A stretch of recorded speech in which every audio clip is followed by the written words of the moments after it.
Assalamualaikum warahmatullahi wabarakatuh. Innal hamdalillah nahmaduhu wa nasta'inuhu wa nastaghfiruh wa na'udzu billahi min shururi anfusina wa sayyiati a'malina. Man yahdihillahu fala mudhillalah wa man yudlil fala hadiyalah. Wa asyhadu an la ilaha illallah wahdahu la syarika lah. Wa asyhadu anna Muhammadan abduhu wa rasuluh. Ya ayyuhalladzina amanu taqullaha haqqa tuqatih wa la tamutunna illa wa antum muslimun.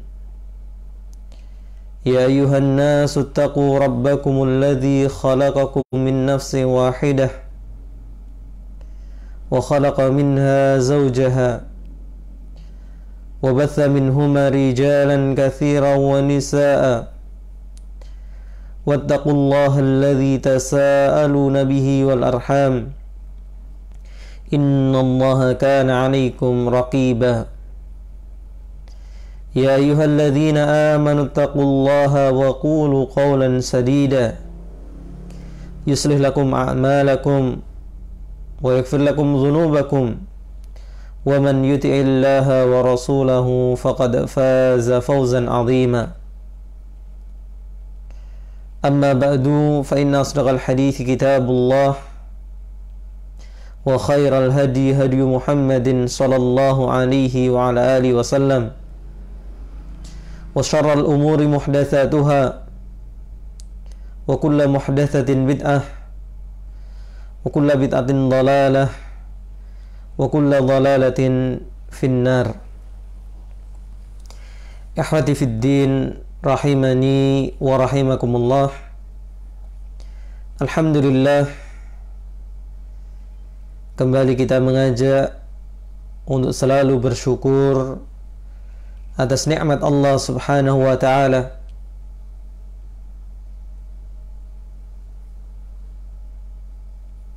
Di mana tidak ada satupun kebaikan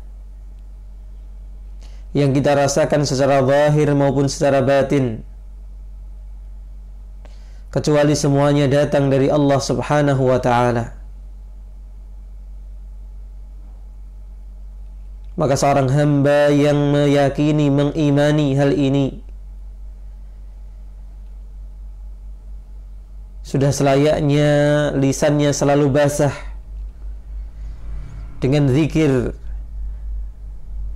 dengan pujian, dengan syukur kepada Allah Subhanahu wa ta'ala.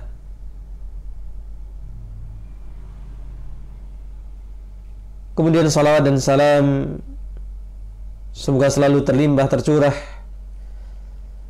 kepada beliau panutan teladan kita, Rasulullah Muhammad sallallahu alaihi wa ala alihi wasallam.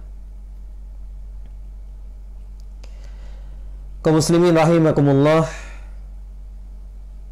insyaallah kita akan mengawali sebuah makalah yang ditulis oleh Syekh Ibrahim Ibn Amir Ar-Ruhaili hafizahullah,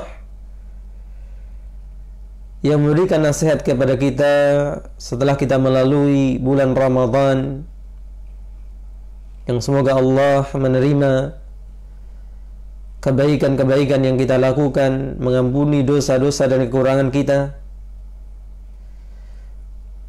Bagaimana kita bisa istiqamah dalam ibadah kita.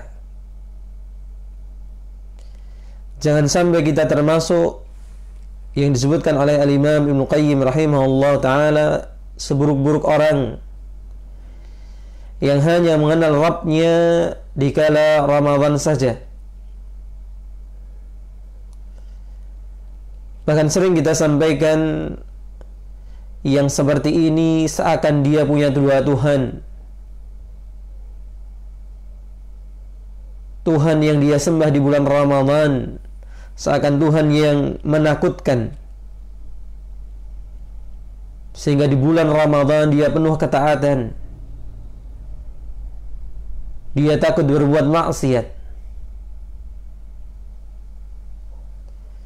Dan Tuhan kedua yang dia sembah setelah bulan Ramadan, yang penuh kelonggaran, sehingga tingkat ketaatannya pun turun drastis. Maksiat-maksiat pun kembali seperti semula, wal'iyadzubillah. Maka semoga dengan membaca nasihat ini,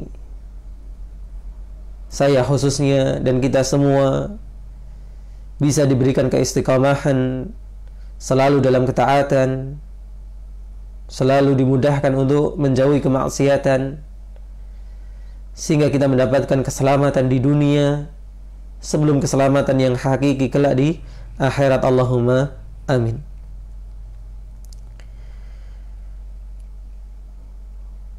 Berkata penulis hafizahullah, bismillahirrahmanirrahim, alhamdulillahi wassalatu wassalamu ala rasulillah wa ala alihi wa sahbihi wa man ittaba'a hudah, wa ba'du.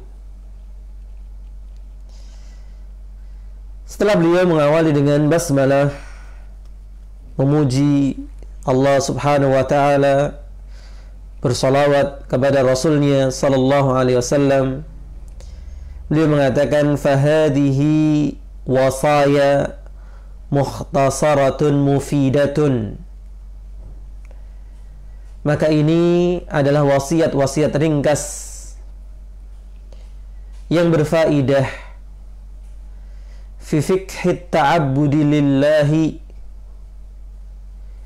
dalam perkara fikih ibadah, fikih peribadatan kepada Allah. Awantu laha, yang aku beri judul wasiat-wasiat ini bi dengan wasaya wa taujihatun, wasiat-wasiat dan arahan-arahan, fi fiqhi ta'abbudi, dalam fikih peribadatan, li rabbil bariyati, bagi Rabbnya manusia, Allah subhanahu wa ta'ala. Udzakiruka biha akhi al-muslimu,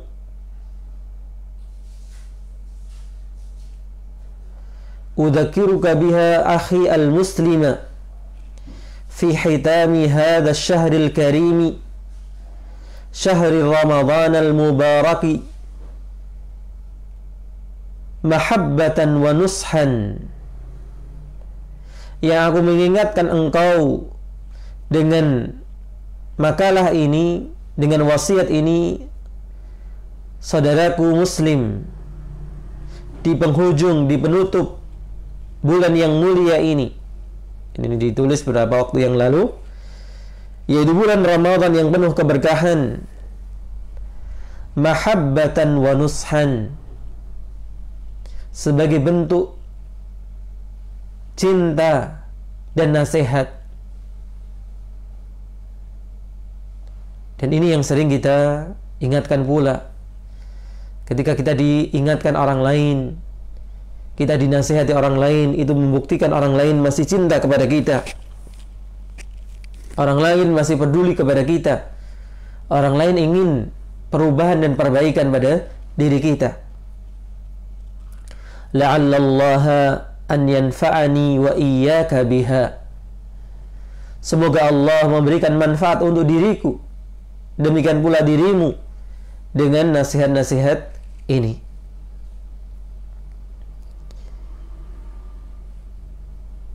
Jadi ini sebuah makalah begitu ya, yang tidak berpanjang lebar beliau dalam pengantar muqaddimah, tapi langsung kepada inti nasihat. Nah, beliau bagi beberapa poin. Awalan, yang pertama, i'lam ya Abdullah ma'allamaka Allah. I'lam, ketahuilah, ya Abdullah, wahai hambanya Allah,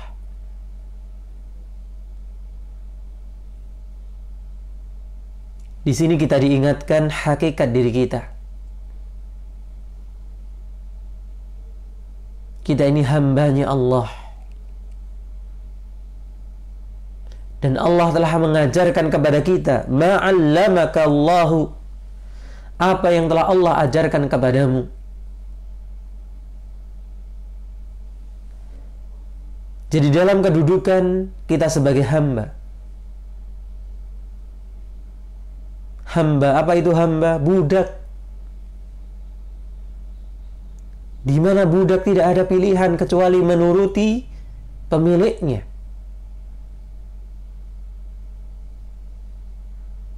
Itu kalau pemiliknya seorang manusia.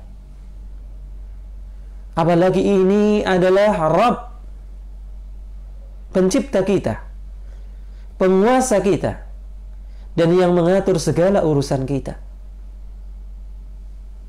yang telah mengajarkan kita apa yang diajarkan, annallaha ghaniyun 'anil khalqi ajma'ina fi kulli syai'in,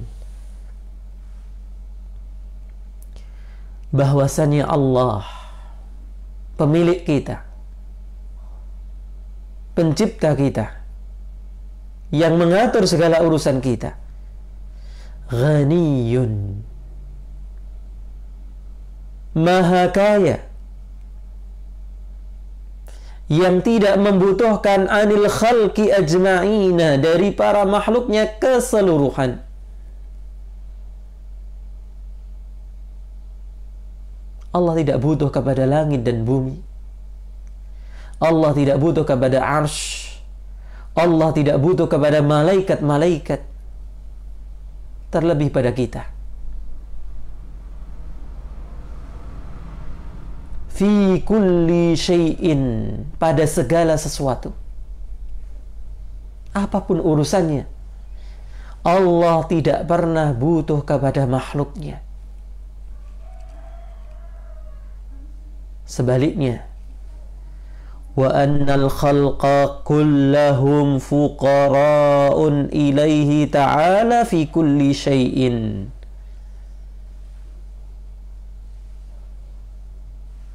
Dan bahwasannya al-khalqa, para makhluk ini, kullahum, seluruhnya, fuqara'un ilaihi, kita ini fakir. Kita ini butuh kepada siapa? Allah subhanahu wa ta'ala. Pada urusan apa? Fi kulli syai'in, pada seluruh urusan kita.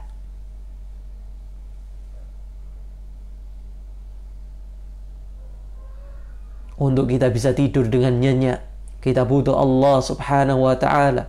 Sehingga kita awali istirahat kita dengan doa. Untuk bisa beraktivitas dengan baik, kita butuh Allah subhanahu wa ta'ala. Sehingga kita awali bangun kita dengan doa. Dan setiap langkah hidup kita, kita memohon kebaikan kepada Allah Rabb alam semesta ini. Di mana doa menunjukkan fakirnya kita, butuhnya kita kepada Allah subhanahu wa ta'ala.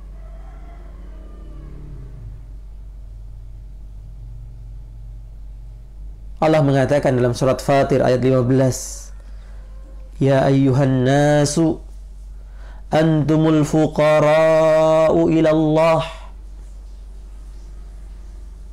wahai sekalian manusia, kalian itu fakir kepada Allah, butuh kepada Allah.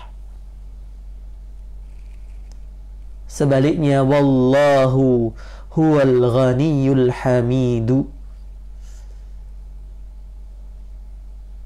dan Allah, dialah yang maha kaya dan maha terpuji.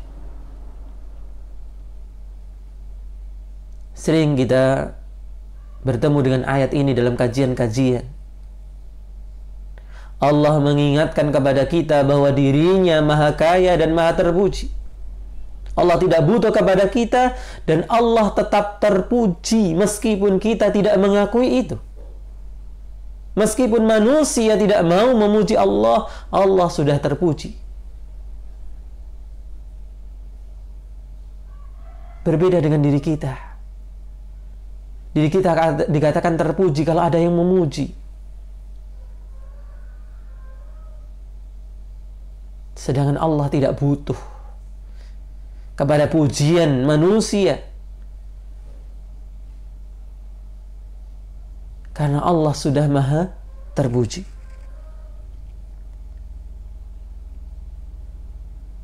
Dibuktikan apa yang kemudian dikatakan oleh penulis hafizahullah, wa huwa likamali ghinahu anhum, dan dia Allah dikarenakan sempurnanya kekayaan, kecukupannya Allah dari makhluknya. Apa buktinya kalau Allah tidak butuh sama sekali kepada makhluknya? La tanfa'uhu ta'atuhum wa la tadurruhu ma'siyatuhum. Tidak bermanfaat bagi Allah ketaatan seluruh makhluknya, seluruh manusia, dan tidak membahayakan, mengganggu bagi Allah kemaksiatan yang dilakukan oleh makhluknya.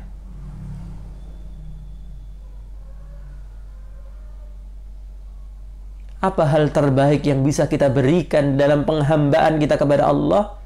Tidak lain ketaatan. Ternyata ketaatan itu sendiri tidak menambah kemuliaan, tidak menjadikan Allah semakin terpuji, tidak. Allah sudah mulia, Allah sudah terpuji. Ketaatan yang kita lakukan kembali untuk diri kita sendiri. Pun demikian maksiat yang dilakukan manusia tidak membahayakan, tidak mengurangi kemuliaan Allah, tidak mengurangi terpujinya Allah. Bahkan kemaksiatan itu membahayakan pelakunya sendiri.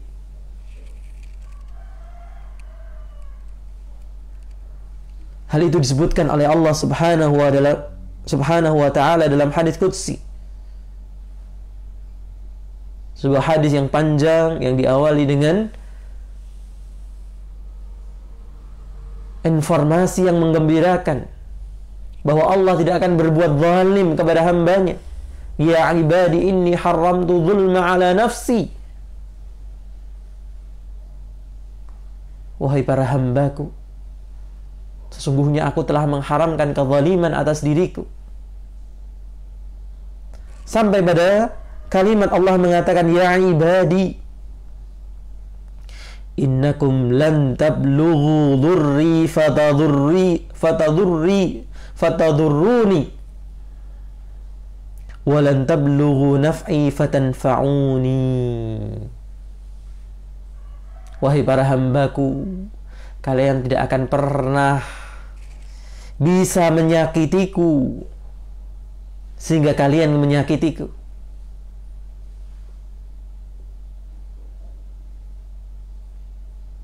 Sering kita sampaikan, ada sebagian orang ngambek sama Allah, ditimpakan musibah kepada dirinya, kemudian dia marah kepada Allah. Bagaimana cara marahnya? Sudah saya tinggalkan ketaatan, sudah saya akan bermaksiat pol-polan, supaya apa? Bisa membales sama Allah. Dia merasa, dia anggap Allah itu seperti temannya. Kalau dia berbuat sesuatu yang tidak disukai temannya, oh dia akan apa? Bisa menyakiti temannya dengan perbuatannya. Lain, Allah tidak akan terpengaruh, Allah tidak akan tersakiti oleh siapapun dari makhluknya. Sebaliknya, manusia tidak akan pernah mampu mencapai kemanfaatan yang dengannya memberi manfaat bagi Allah Subhanahu wa ta'ala. Bahkan itu dipertegas dengan gamblang oleh Allah, gambaran tentang kalimat ini ketika Allah mengatakan apa? Ya ibadi Wahai para hambaku, lau anna awwalakum wa akhirakum wa insakum wa jinnakum. Seandainya orang yang pertama di antara kalian sampai yang terakhir.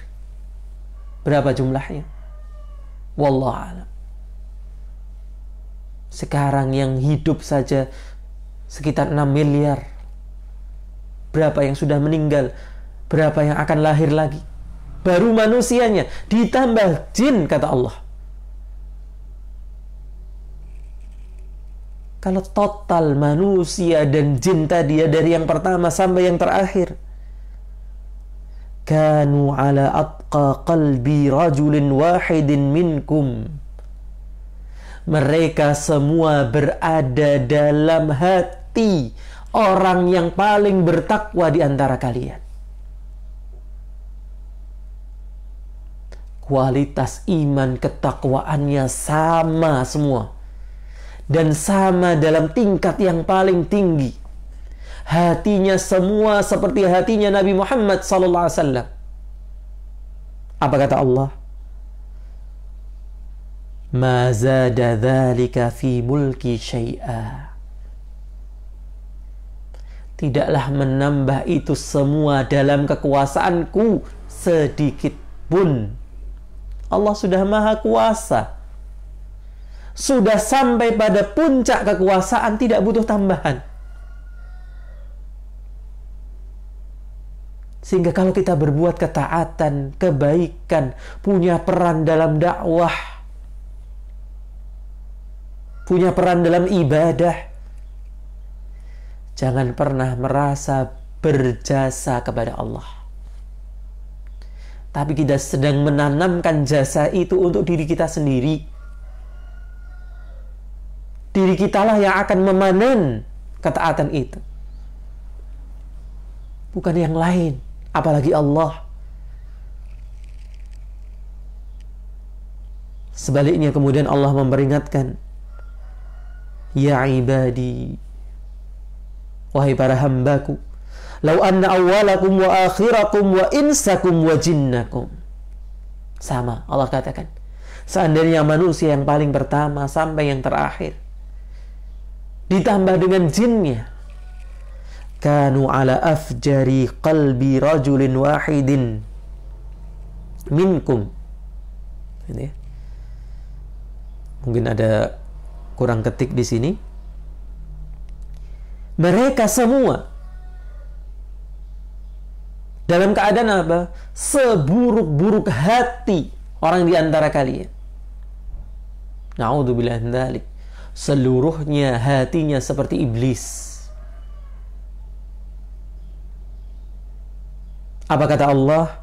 Ma naqasa dzalika min mulki syai'a.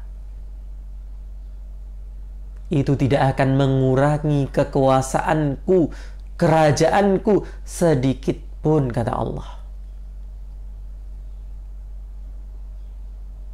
Jadi jangan pernah berpikir apa yang saya katakan tadi, balas dendam kepada Allah. Gimana? Gak mau taat. Gimana? Pol-polan dalam maksiat. Saya sedang marah dengan Allah. Saya sudah berdoa gak dikabulkan. Saya sudah taat tapi malah dikasih musibah. Ada sebagian orang kadang seperti itu sikapnya. Dia mengira akan mengurangi kemuliaan Allah, kekuasaan Allah. Tidak, kata Allah. Dia sedang membahayakan dirinya sendiri.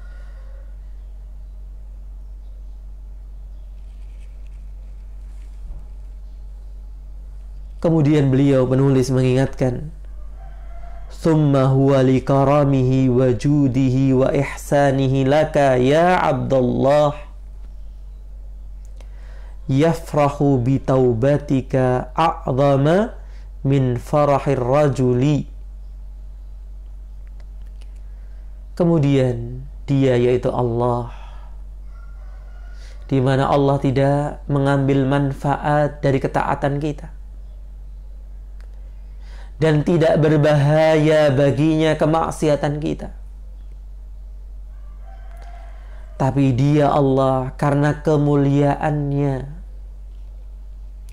karena kedermawanannya, karena kebaikannya, laka ya Abdullah, kepada kita, kepadamu wahai hambanya Allah, yafrahu bitaubatika, Allah gembira akan pertaubatanmu.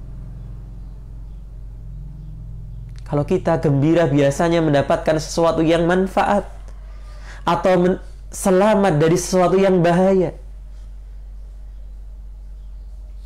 Kepleset, nggak jadi jatuh. Masya Allah, senengnya, gitu ya. Atau mendapatkan sesuatu yang sudah diinginkan selama ini. Masya Allah, seneng. Nah, Allah senang dengan taubat kita bukan karena ini, tapi karena Allah itu karim, mulia. Allah itu jawad, Allah itu dermawan kepada hambanya. Allah itu muhsin, berbuat baik kepada kita, dan sempurna semua sifat Allah. Maka Allah bergembira, jangan dibayangkan gembiranya kita karena mendapatkan manfaat atau selamat dari bahaya. Tapi karena baiknya Allah kepada kita. Allah gembira ketika kita mau menyadari kesalahan kita dengan bertaubat. Bahkan gembiranya Allah jauh lebih besar daripada gembiranya seorang laki-laki alladzi faqada dabatahu fis sahra, yang dia kehilangan kendaraannya di sebuah tanah ororo, tanah lapang, orang mengatakan padang pasir.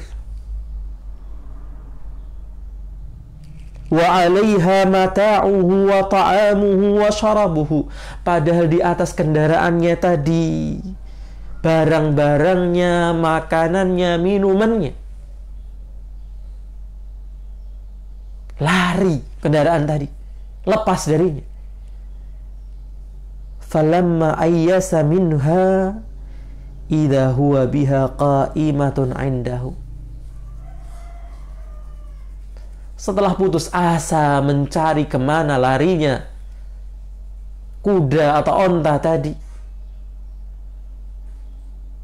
dalam sebagian riwayat disebutkan setelah putus asa akhirnya dia bersandar di bawah pohon. Ustaz Firanda beberapa waktu yang lalu menyebutkan hadis ini. Dia tinggal menunggu kematiannya. Kematian yang setahap demi setahap, dari rasa lapar, haus, gitu ya. Dia sudah pasrah, tinggal nyandar di pohon. Buat apa dia berjalan lagi? Tiba-tiba kendaraan itu berdiri di sisinya.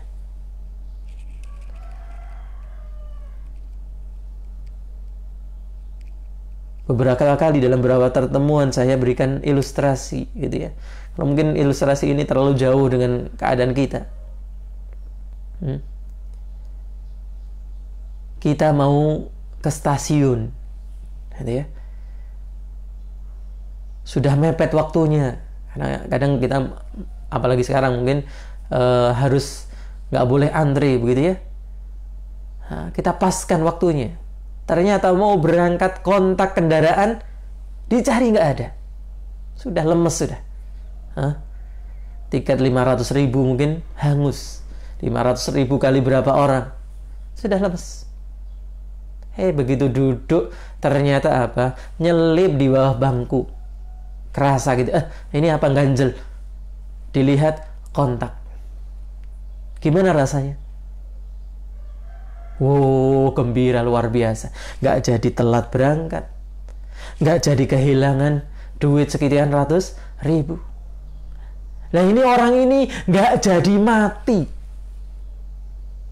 Gimana gembiranya? Saking gembiranya dikatakan fa akhadha bihitamiha wa qala, kemudian dia pegang tali kekangnya dan mengatakan min syiddatil farahi, Saking gembiranya, Allahumma anta abdi wa ana rabbuk. Ya Allah, engkau adalah hambaku dan aku adalah Tuhanmu. Ini mengatakan kepada siapa? Kepada Allah. Ahta'a min syiddatil farahi. Rasulullah SAW mengatakan dia keliru karena saking senangnya. Maka bayangkan ini. Kemudian Aba pahami Allah jauh lebih gembira untuk menerima taubat kita. Allah jauh gembira kalau hamba yang lemah, yang butuh sama Allah ini mau mengakui kelemahannya, mau mengakui kesalahannya. Wa huwa arhamu bika minal ummir rahimati liwaladiha. Ini juga pernah kita bahas dalam pembahasan nama Allah Ar-Rahman Ar-Rahim. Dan Allah lebih sayang kepadamu dari seorang ibu yang penyayang kepada anaknya. Di catatan kaki disebutkan kisahnya, yaitu ketika datang rombongan rampasan perang, di mana ada seorang ibu terpisah dari anaknya.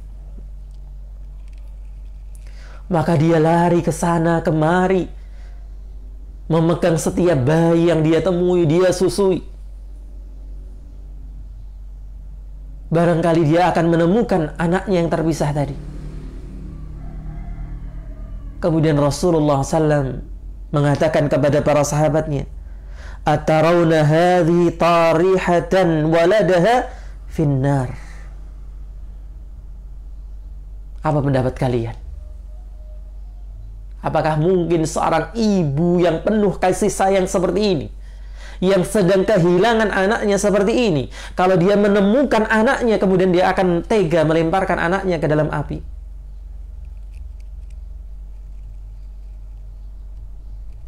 Para sahabat menjawab, qalu la. Mereka menjawab, tidak mungkin ibu yang menyayangi anaknya mencelakakan anaknya.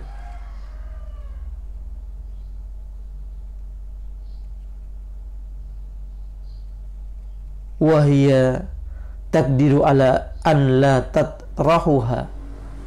Padahal dia mampu untuk tidak melemparkannya. Pasti tidak akan dilemparkan anak tadi. Kemudian Rasulullah mengatakan, faqala Allah lallahu arhamu bi ibadi min hadhihi biwaladiha. Sungguh Allah lebih sayang kepada para hambanya daripada ibu ini kepada anaknya. Apa artinya?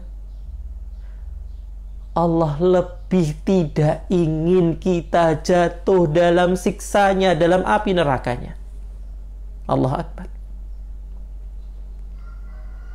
Oleh karenanya Allah menurunkan kitab-kitab. Allah menurunkan para rasul. Allah mengadakan para ulama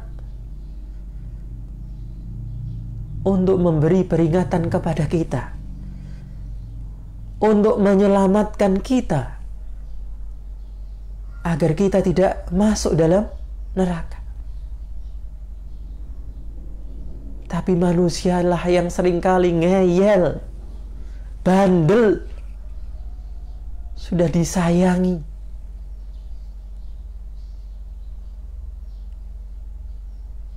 yang ini sebenarnya kita rasakan, khususnya yang sudah menjadi orang tua, gitu ya. Kita kadang mengarahkan anak kita untuk kebaikan, memilihkan sesuatu yang lebih baik, tapi anak kita milih yang lain. Apa yang kita rasakan? Jengkel, gitu. Nah, coba rasakan itu. Allah itu sudah menyayangi kita, memilihkan yang terbaik untuk kita.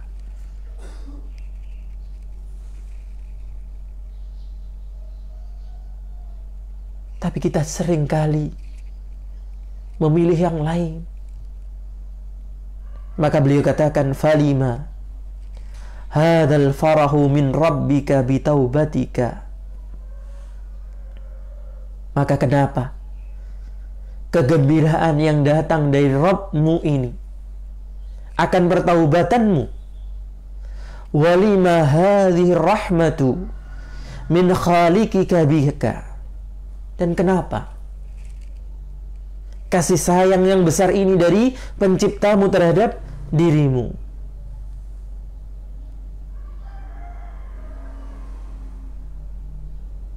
Ala yastaujibu hadha hubbuhu. Bukankah ini semua mewajibkan kamu untuk mencintainya?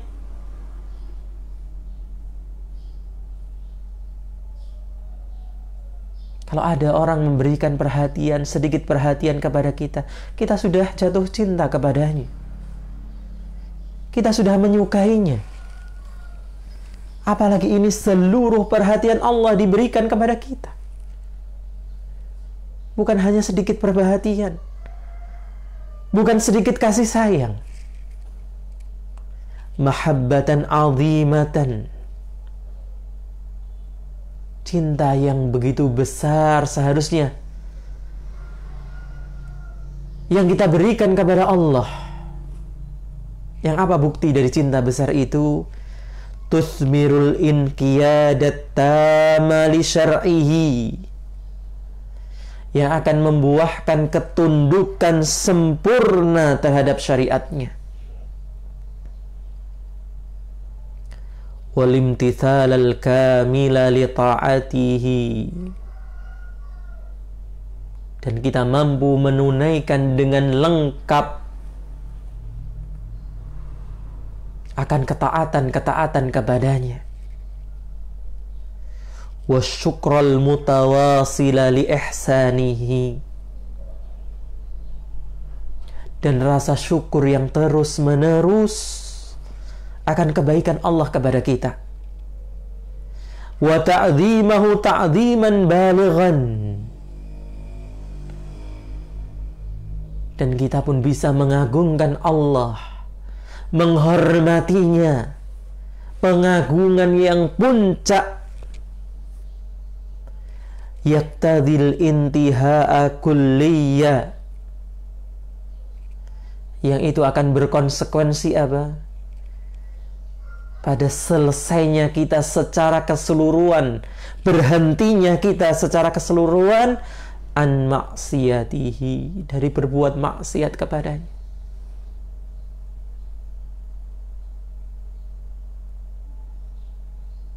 Sebagian memberikan contoh, kalau kita menghormati orang tua kita, mertua kita, kita tidak akan berkata jelek di hadapannya. Anak yang menghormati orang tuanya, menantu yang menghormati mertuanya, dia akan bersikap baik di hadapannya, berkata yang baik, tidak akan kurang ajar, gitu ya. Itu baru manusia yang kita hormati. Lalu kita mengaku mengagungkan Allah, tapi kita masih terus berbuat maksiat. Mengaku memuliakan Allah, maka masih terus apa? Berkubang dalam kesalahan. Wat taubata wal inabata wal khajala min hadhil halil ajibati minna fi muamalatina lahu. Dan kita akan bertaubat, kita pun akan kembali dan merasa malu dari kondisi yang aneh ini, dari kita dalam muamalah kita kepada Allah subhanahu wa ta'ala. Kita kalau menghormati manusia nggak berani macam-macam kepada dia. Baru diberi bantuan, diberi sesuatu manusia yang sedikit, apalagi banyak. Dan Allah memberi kita tidak terhitung, tidak terbilang. Tapi lihat muamalah kita kepada Allah subhanahu wa ta'ala. Fa khairuhu ilayna nazilun wa syarruna ilayhi sa'idun. Allahu musta'an. kebaikan Allah kepada kita selalu diturunkan.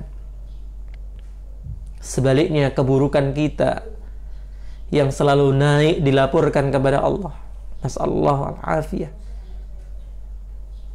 Allahumma ighfir lana wa tub alaina innaka antat tawwabul rahim. Ya Allah, ampunilah kami kesalahan kami.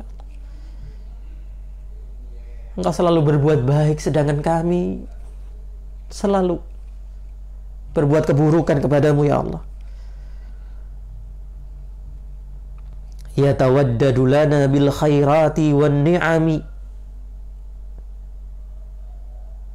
Allah membuktikan kasih sayangnya, cintanya kepada kita dengan kebaikan-kebaikan dan nikmat.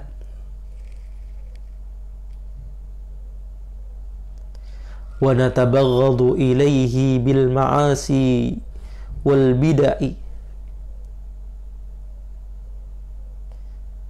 Sedangkan kita malah berbuat hal-hal yang mendatangkan murkanya Allah dengan kemaksiatan maupun bid'ah. Yataqarrabu minna ma'a ghinahu anna. Allah selalu berusaha dekat kepada kita, padahal Allah tidak butuh kepada kita. Wa nafirru minhu ma'a fakrina ilaih. Sedangkan kita selalu lari menjauh darinya, padahal kita sangat butuh kepada Allah Subhanahu wa ta'ala.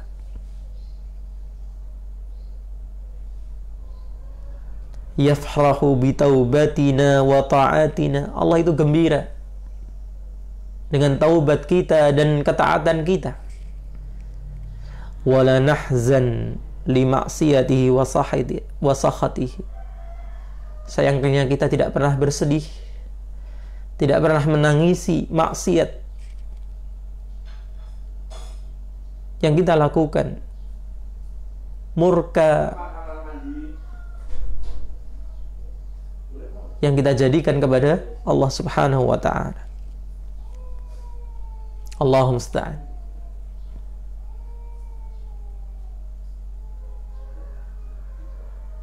Poin pertama ini mengingatkan hakikat diri kita,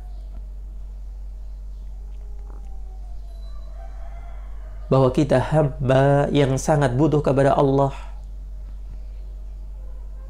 yang penuh kesalahan, dosa dan maksiat.